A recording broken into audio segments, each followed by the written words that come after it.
The National Party has officially abandoned net zero, pointing at things like the effect on industry, what other countries are doing, and price.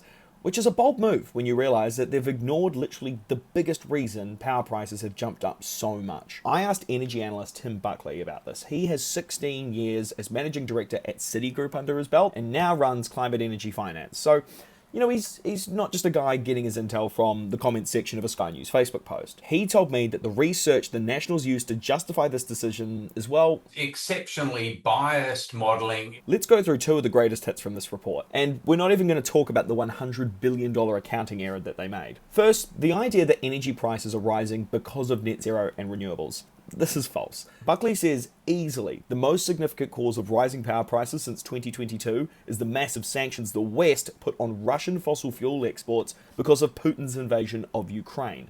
Basically, when Europe said no more Russian gas, the fossil fuel market had a panic attack. That event caused the thermal coal price to go up 900%. It caused the LNG price to go up 1,000%. It caused the oil price to double. Now, last time I checked, coal, oil, and gas are fossil fuels. And last time I checked, 1,000% increase in the LNG, liquid natural gas price, is probably a profound once in 100-year event. So no, your bills aren't going up because your neighbour put a solar panel on their roof.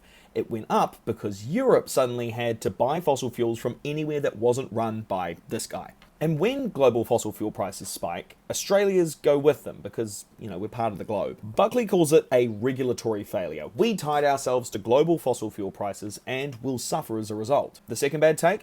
The report the Nationals used, published in November, claims that renewable energy only makes up 30% of Australia's grid, but in reality, in October, they actually hit 49.9% in the month of October in 2025. So a profoundly important development, one which is massively understated in the report. So while the Nationals and others would like to pretend we're still only getting started with the shift to renewable energy, the reality is that we're basically at half the grid already. Okay, well then what's happening here? Have your power bills gone up? Probably, but it's not because of net zero.